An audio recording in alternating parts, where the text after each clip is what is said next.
नमस्कार विद्यार्थी मित्रांनो, आज आपण पाहणार आहोत लवचिकतेचे प्रकार या घटकामधील छेदक लवचिकता। तत्पूर्वी मागील तासिकेमध्ये आपण उत्पन्न लवचिकता या घटकाचा अभ्यास केलेला आहे। तर आज आपण छेदक लवचिकता या घटकांचा अभ्यास करणार आहोत। तर छेदक लवचिकता म्हणजे एका वस्तूंच्या किमतीतील बदलाचा अन्य पर्यायी आणि पूरक वस्तूंची मागणीत घडून येणारा बदल होय। तर पर्यायी आणि पूरक वस्तू म्हणजे काय या घटकाचा आपण अभ्यास केलेला आहे। जसे चहा आणि साखर आणि गूळ, त्याचप्रमाणे कार आणि इंधन अशा प्रकारच्या ज्या वस्तू असतात ज्यांच्या एका वस्तूच्या किमतीतील बदलाचा अन्य वस्तूच्या मागणीत बदल होतो, अशा प्रकारच्या वस्तू असतात। गूळ आणि साखर, वाहने आणि इंधन या प्रकारच्या ज्या वस्तू असतात त्यांनाच आपण पर्यायी आणि पूरक वस्तू असे म्हणतो। आणि छेदक लवचिकता म्हणजेच एका वस्तूच्या किमतीतील बदलाचा अन्य वस्तूंच्या मागणीत घडून येणारा जो बदल होतो त्यालाच छेदक लवचिकता असे म्हणतात। जसं जर साखरेच्या किमतीत वाढ झाली तर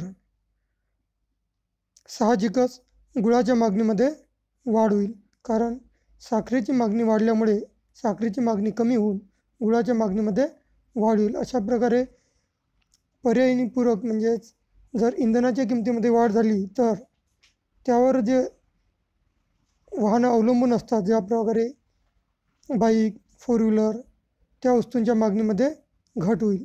अशा प्रकारे जेव्हा पर्यायी आणि पूरक वस्तूंच्या किमतीमध्ये बदल होतो, त्या बदलामुळे मागणीत जो बदल घडून येतो त्यालाच छेदक लवचिकता असे म्हणतात। ही छेदक लवचिकता पर्यायी आणि पूरक वस्तूंच्या किमतीवर अवलंबून असते। पर्यायी आणि पूरक वस्तूच्या किमतीमध्ये बदल झाला तर त्या वस्तूंच्या मागणीतसुद्धा बदल घडून येतो आणि यालाच छेदक लवचिकता असे म्हणतात। हे खालील सूत्राच्या सहाय्याने आपण स्पष्ट करू शकतो। यासाठी सूत्र दिलेलं आहे, मागणीची छेदक लवचिकता बरोबर अ वस्तूंच्या मागणीतील शेकडा बदल भागिला ब वस्तूच्या किमतीतील शेकडा बदल। इथे या सूत्रावरून आपण छेदक लवचिकता म्हणजे काय ते काढू शकतो। इथे अ वस्तूंच्या मागणीतील शेकडा बदल भागिला ब वस्तूंच्या किमतीतील शेकडा बदल, अशा प्रकारे इथे सूत्र दिलेलं आहे। आणि त्यामध्ये अ म्हणजे मूळ वस्तू आणि ब म्हणजे अन्य वस्तू। यामध्ये अ म्हणजे आपण जर साखरेचं उदाहरण घेतलं तर ब म्हणजे गूळ। अशा प्रकारे ज्या दोन वस्तू असतात ज्या एकमेकांना पर्यायी आणि पूरक असतात त्यापैकी अ म्हणजे मूळ वस्तू आणि ब म्हणजेच अन्य वस्तू असे इथे गृहीत धरलेले आहेत। त्याचप्रमाणे हे जे उदाहरण आहे ते सूत्ररूपाने पुढील प्रमाणे दिलेलं आहे, मागणीची छेदक लवचिकता बरोबर इकडे शेकडेवारीचे चिन्ह आहे आणि त्रिकोण म्हणजेच डेल्टा आणि म भागिला अ, शेकडेवारी डेल्टा म अ आणि भागिला शेकडेवारीचं चिन्ह आहे ते म्हणून शेकडेवारी, त्रिकोण दिला आहे त्याला डेल्टा असे म्हटले जाते आणि किंमत ब। अशा प्रकारे इथे सूत्र दिलं आहे, मागणीची छेदक लवचिकता बरोबर शेकडेवारी डेल्टा म अ भागिला शेकडेवारी डेल्टा क ब। त्यालाच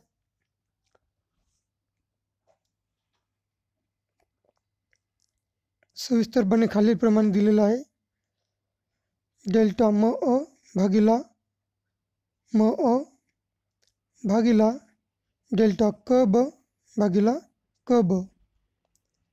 त्याला सोडवलेलं आहे, भागिल्याच्या उलट गुणाकार होतो म्हणून इथे पुढील प्रमाणे सोडवलेलं आहे, डेल्टा म अ भागिला म अ गुणिला क ब भागिला डेल्टा क ब। इथे स्पष्टीकरण दिलेलं आहे की म अ बरोबर वस्तूची मूळ मागणी,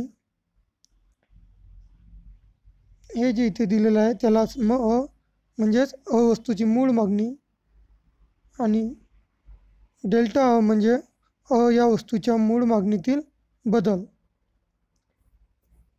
त्याचप्रमाणे क ब बरोबर वस्तूची मूळ किंमत आणि डेल्टा बरोबर या पर्यायी वस्तूच्या किमतीतील बदल.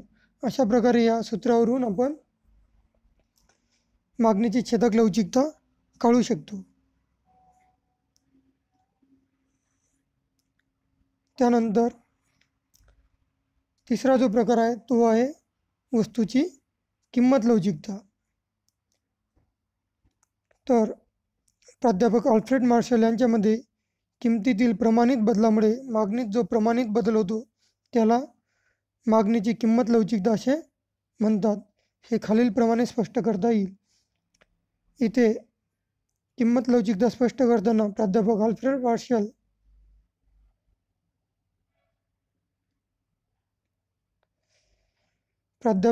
अल्फ्रेड मार्शल यांनी असे म्हटले आहे की किमतीतील प्रमाणित बदलामुळे, किमतीमध्ये जे प्रमाणित बदल होतात त्या बदलामुळे मागणीत जे प्रमाणित बदल होतो त्यालाच मागणीची किंमत लवचिकता असे म्हटले आहे. तर किमतीमध्ये जशाप्रमाणे वाढ होत जाते त्याच प्रमाणात मागणीमध्ये घट होते. जर किंमत 2 रुपयाने वाढली असेल तर मागणीमध्ये सुद्धा त्या प्रमाणातच घट होईल. अशा प्रकारे अल्फ्रेड मार्शल यांनी सांगितले की किमतीतील प्रमाणित बदलामुळेच मागणीत जो प्रमाणित बदल होतो त्यालाच मागणीची किंमत लवचिकता असे म्हणतात. आणि हे खालील उदाहरणावरून स्पष्ट करता येईल. इथे सूत्र दिलेलं आहे. मागणीची किंमत लवचिकता मोजण्यासाठी जे सूत्र आहे ते पुढील प्रमाणे: मागणीची किंमत लवचिकता बरोबर मागणीतील शेकडा बदल भागिला किमतीतील शेकडा बदल. अशा प्रकारे किंमत लवचिकता मोजण्याचे सूत्र आहे. मागणीतील शेकडा बदल, किंमत लवचिकता बरोबर मागणीतील शेकडा बदल भागिला किमतीतील शेकडा बदल. या सूत्रावरून किंमत लवचिकता कशाप्रमाणे बदलत जाते ते आपण या सूत्रावरून काढू शकतो. त्यालाच सूत्ररूपाने पुढील प्रमाणे मांडलेलं आहे: मागणीची किंमत लवचिकता बरोबर शेकडेवारीचे चिन्ह आहे आणि डेल्टा म्हणजेच डेल्टालाच आपण बदल असे म्हटलेले आहे, जे शेकडेवारीतील बदल. शेकडेवारी डेल्टा भागिला शेकडेवारी डेल्टा क. डेल्टाचाच अर्थ आहे बदल. याप्रमाणे मागणीची किंमत लवचिकता बरोबर डेल्टा भागिला डेल्टा क भागिला क. अशा प्रकारे इथं सूत्र दिलं आहे. आणि त्याचंच आणखी सविस्तरपणे विवेचन पुढील प्रमाणे आहे: डेल्टा भागिला गुणिला डेल्टा क भागिला डेल्टा क. अशा प्रकारे हे सूत्र, या सूत्राची फोड करून दिलेली आहे. इथे बरोबर मूळ मागणी आणि क बरोबर मूळ किंमत अशा प्रकारे इथे दिलेलं आहे. आणि त्याचप्रमाणे डेल्टा बरोबर नवीन मागणी व जुनी मागणी यातील फरक आणि डेल्टा क बरोबर नवीन किंमत आणि जुनी किंमत यातील फरक. अशा प्रकारे इथे या सूत्राचा आपण फोड करू शकतो. बरोबर मूळ मागणी आणि क बरोबर मूळ किंमत. त्याचप्रमाणे डेल्टा बरोबर नवीन मागणी व जुनी मागणी यातील फरक आणि डेल्टा क बरोबर नवीन किंमत आणि जुनी किंमत यातील फरक. या सूत्राच्या माध्यमातून आपण मागणीची किंमत लवचिकता कशा प्रकारे बदलत जाते ते सविस्तरप्रमाणे काढू शकतो. अशा प्रकारे मागणीच्या लवचिकतेचे प्रकार 3 प्रकार आपण अभ्यासले आहेत. त्यामध्ये किंमत लवचिकता, उत्पन्न लवचिकता आणि छेदक लवचिकता हे 3 प्रकार आपण अभ्यासलेले आहे आणि परीक्षेमध्ये हे तीनही प्रकारावर प्रश्न विचारण्यात येतात. त्यापैकी मागणीच्या लवचिकतेचे प्रकार स्पष्ट करा किंवा मागणीची किंमत लवचिकता म्हणजे काय, त्याचप्रमाणे छेदक लवचिकता म्हणजे काय स्पष्ट करा, अशा प्रकारे यावर प्रश्न विचारण्यात येतो. त्याचप्रमाणे या तीनही घटकावर फरकसुद्धा विचारण्यात येतो.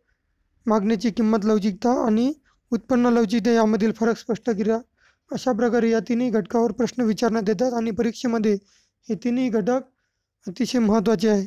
आणि त्याच्यावर सूत्रसुद्धा जे दिलेले आहे तीनही सूत्र व्यवस्थित प्रकारे अभ्यास करून आणि त्याचं विश्लेषण व्यवस्थित प्रकारे अवलोकन करून त्याचा चांगल्या प्रकारे अभ्यास करा. अशा प्रकारे आज आपण मागणीच्या लवचिकतेचे प्रकार अभ्यासलेले आहेत. उर्वरित घटक पुढील तासिकेमध्ये अभ्यासू. धन्यवाद.